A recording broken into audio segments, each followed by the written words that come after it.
देखिए यहां पर जो सवाल है वो थोड़ा इंटरेस्टिंग है।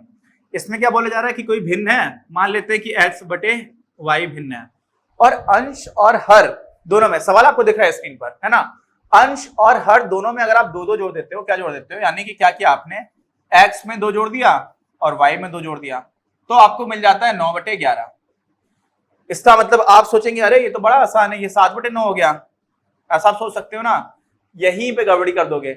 भिन्न में हम लोग क्या होता है, अनुपात होती है भिन्न एक तरह की, और अनुपात में आप सीधे सीधे घटाना जोड़ना करेंगे तो गलती हो सकती है।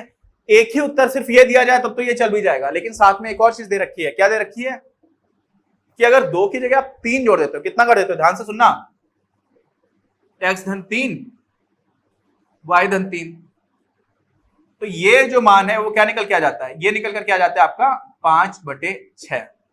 अब कहा जा रहा है कि आप ये भिन्न जो है वो हमें बताइए। ठीक है, बहुत ही आसान है, कठिन नहीं है।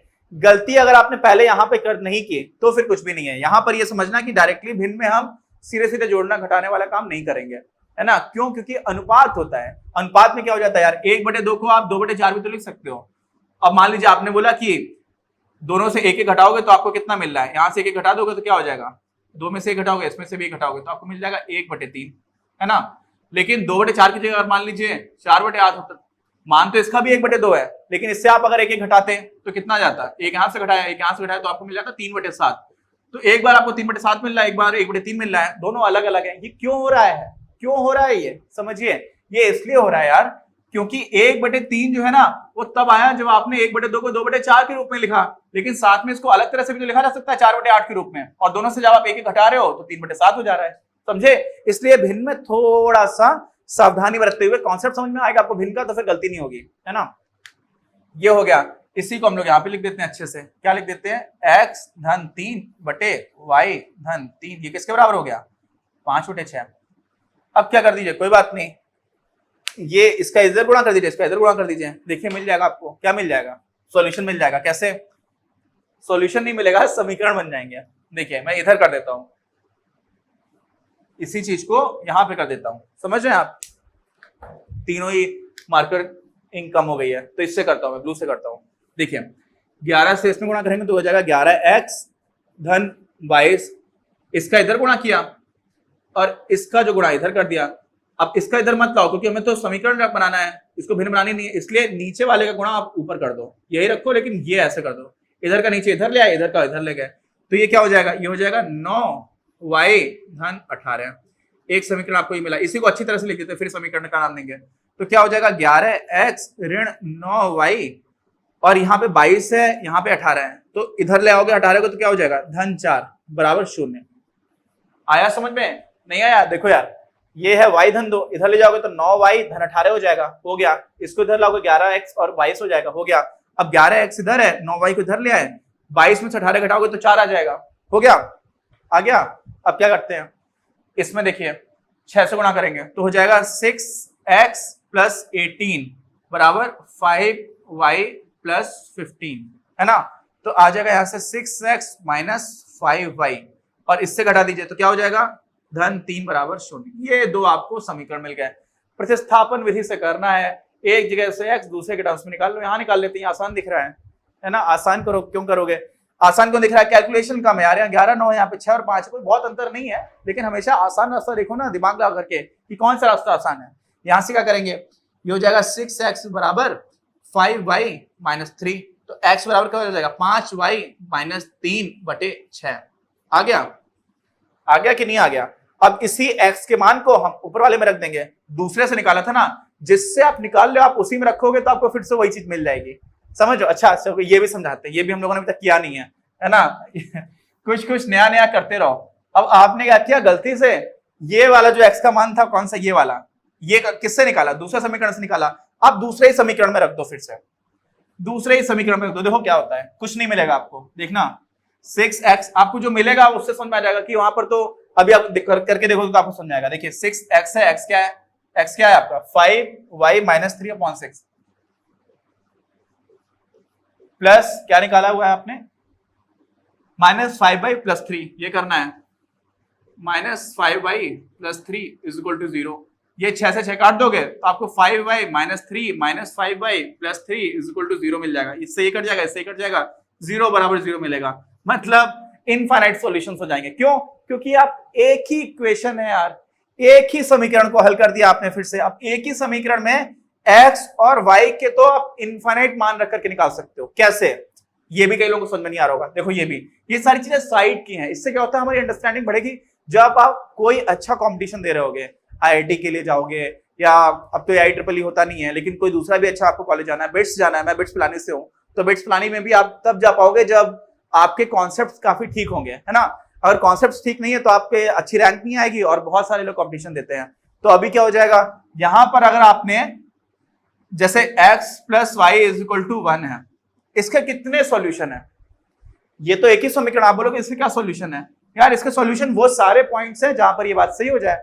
तो एक बार अगर आपने x को ले लिया 2, y को ले लिया -1, तब भी तो ये संतुष्ट हो जाएगा। आपने इसको ले लिया 3, इसको ले लिया -2, तब भी संतुष्ट हो जाएगा। आपने इसको ले लिया 4, इसको ले लिया -3, तब भी संतुष्ट हो जाएगा। इसको आपने ले लिया 1 और इसको ले लिया आपने क्या 0, तब भी हो जाएगा। उल्टा कर दीजिए, मतलब अनंत पॉइंट है। क्यों? क्योंकि ये क्या है, ये एक रेखा को निरूपित कर रहा है यार। और अगर ये आपका प्लेन है और ये एक रेखा जा रही है, मान लेते हैं, तो ये जो रेखा है इस पे कितने पॉइंट्स हैं? अनंत। तो एक समीकरण को तो संतुष्ट करने वाले इनफाइनाइट कॉम्बिनेशंस मिलेंगे, किसके? एक्स के और वाई के। समझ रहे हो? इसलिए आपने उसी को फिर से हल कर दिया तो आपको क्या मिल गया? 0 बराबर 0। और ये हमें क्या बताता है, जब कोई अचर दूसरे अचर के बराबर दिखा दिया जाए, जैसे कि 4 बराबर 0 दिखा दिया जाए, तो हमें पता है ये तो असत्य है, तो कोई सॉल्यूशन नहीं आएगा, कोई हल नहीं होगा। लेकिन कोई ऐसी चीज हो जो हमेशा सच है, जैसे 0 बराबर 0, 18 बराबर 18, ऐसा कुछ आ जाए तो क्या होगा? तो ये होगा कि इसके तो हम अनंत हल निकाल सकते हैं, और अनंत हल निकलेंगे ही, क्योंकि आप सिर्फ एक ही समीकरण के हल देख रहे हो। अब देखो यहाँ पर एक और नई चीज आती है, ये बड़ी क्लास में तो आपको समझ में आ ही जाएगी, अभी समझ लोगे तो और अच्छा रहेगा। कोई समीकरण है, यहाँ कितना समीकरण है? एक, और अचर कितने हैं? अचर नहीं, सॉरी, चर कितने हैं? वेरिएबल्स कितने हैं? समीकरण है 1 और चर हैं 2। बहुत नाइंसाफी है। हमारे गब्बर साहब का डायलॉग था ना कि 2 आदमी थे, तुम 3 लोग थे, तो ये बहुत नहीं, ऐसा कुछ वो नहीं था।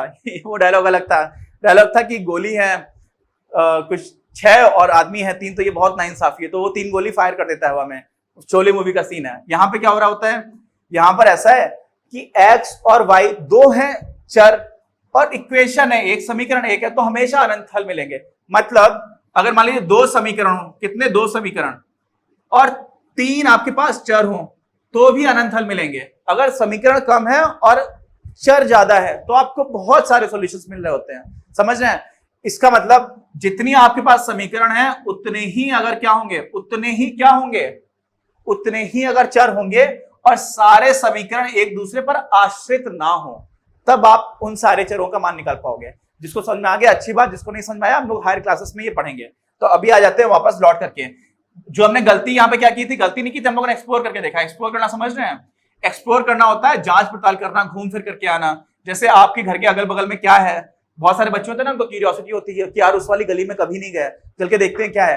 तो वो जो एक्सप्लोर करने की, घूमने फिरने की, देखने की दुनिया में क्या चल रहा है, उसको बोलते हैं एक्सप्लोर करना। तो यहाँ पे हम लोगों ने गणित में एक्सप्लोर किया थोड़ा सा, कि आप अगर यहाँ से x को y के टर्म्स में निकाला और यहीं पे डाल दोगे तो आपको ऐसा कुछ मिलेगा जिससे समझ में रहेगा कि यहाँ तो इनफाइनाइट सॉल्यूशंस हैं, क्योंकि आपने एक ही क्वेश्चन को फिर से सॉल्व कर दिया। तो इसको दूसरे में नहीं रखना होगा, पहले में रखना होगा। पहले में रख देते हैं तो क्या हो जाएगा, 11 गुणे x क्या आया है, 5y ऋण 3 बटे 6 धन क्या हो गया, ये हो गया धन नहीं 9 ऋण 9y है, ऋण 9y धन 4 बराबर 0। ठीक, अब पूरा खोल लेते हैं इसको। 55y माइनस 33 बटे 6 ऋण 9y धन 4 बराबर 0। पूरे में 6 से गुणा कर देते हैं। तो 6 से गुणा करेंगे तो यहाँ और यहाँ 6 से गुणा हो जाएगा, ये नीचे वाला 6 हट जाएगा, और 0 से 6 में गुणा करेंगे तो 0 ही रहेगा, है ना। 55y ऋण 33 ऋण 54y धन 24 बराबर 0। यहां से क्या हो जाएगा, 55 से 54 चला गया, y मिल गया। 33 है और 24 है, तो 33 से 24 घटेगा तो क्या हो जाएगा 9, लेकिन ये ऋण का है तो ऋण 9 हो जाएगा, लेकिन उधर जाएगा तो क्या हो जाएगा, धन का हो जाएगा। तो y आपको मिल गया यहाँ से 9। x कैसे निकालोगे, कहीं पर भी y का मान रख दो। ये आसान इक्वेशन इसमें रख देते हैं, यहाँ पे रख देते हैं। 6x = 5y - 3 था, बहुत ही आसान हो जाएगा।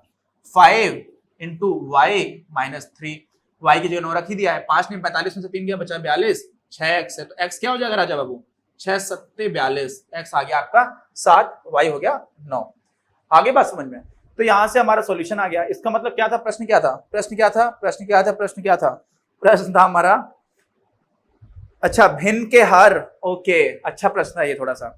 तो भिन्न हमारी क्या आ गई, भिन्न हमारी आ गई, देखिए x अपॉन वाई आएगा ना, तो हमारी भिन्न आ गई 7 बटे कितना 9।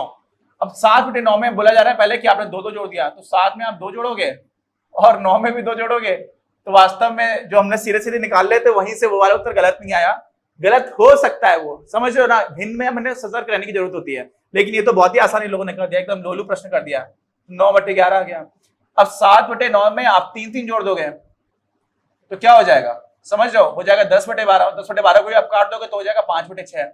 इसका मतलब हमें तो ये सीधे ही दिख जा रहा था, लेकिन वो देखने में गलती हो सकती है, इसलिए वैसे नहीं करना चाहिए था। ठीक है, नहीं समझ में आया तो कमेंट बॉक्स में लिख के बताइए, मैं समझाऊंगा कि क्या मैं कहना चाह रहा था, आपको आ गया होगा समझ में वैसे। अब आते हैं हम लोग अपने आखिरी प्रश्न पर। आखिरी प्रश्न आपको स्क्रीन पे तो दिख ही रहा है ना, मैं पढ़ देता हूँ। 5 वर्ष बाद जैकब की आयु उसकी पुत्र की आयु से 3 गुनी हो जाएगी। अरे ये तो हम लोग पहले भी इस टाइप का कुछ प्रश्न कर चुके हैं, ठीक। और यहाँ पर नाम क्या है, जैकब है, ओके ठीक। तो 5 वर्ष बाद मान लीजिए भाई जैकब की एक्स मान लीजिए, उसकी पुत्री की वाई मान लीजिए, मैंने पढ़ा ही नहीं लेकिन मान लिया, हो सकता कुछ और देख लेते एक बार। 5 वर्ष पूर्व जैकब की आयु उसकी पुत्र की आयु की 7 गुनी थी।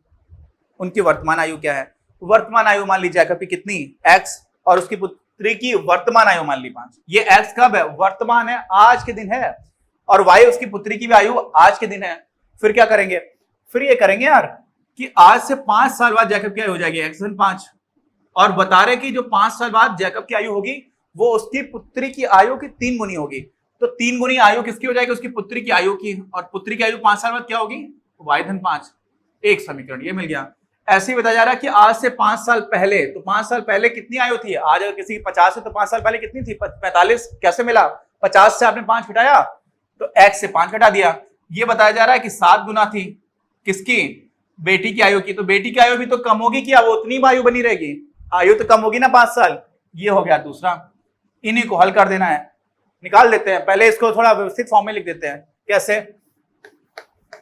देखिए x धन 5 बराबर 3y धन 15, तो x ऋण 3y, ये धन 5 है, ये धन 15 इधर अगर ऋण का हो जाएगा तो क्या हो जाएगा, ऋण 10 बराबर 0। ये पहला समीकरण में गया।